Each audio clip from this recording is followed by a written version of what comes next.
डुब्न लागेको घाम अनि निभ्न लागेको बत्ती जस्तै भयो साथी मेरो जिन्दगी पनि। एक्लोपन पनि नसा जस्तै हुँदो रहेछ साथी।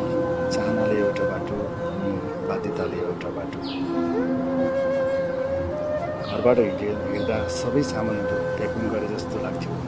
आमाको माया अनि बाबाको आशीर्वाद कुन बेला छोडेर हिँडेछु, प्याकिङ गर्नु बिर्सेछु थाहै भएन।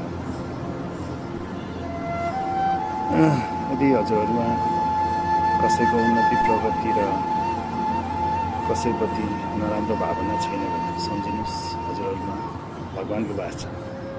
कुनै मठ मन्दिर धाउनु पर्ने छैन, किनभने हामीले जस्तो कर्म गर्छौँ उस्तै फल पाउँछौँ। यदि अरूलाई हामीले राम्रो सोच्छौँ, अरूप्रति नराम्रो भावना छैन भने हामीमा भगवान्को वास छ। कुनै मठ मन्दिर जानु पर्दैन।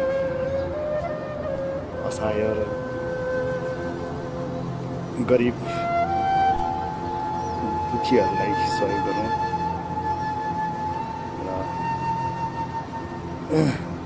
सत्कर्म गरौँ। हामीलाई फल पनि राम्रै पाउँछ, किनभने मान्छेले भन्छन् मरेपछि राम्रो अथवा नराम्रो चिजहरू पाइन्छ।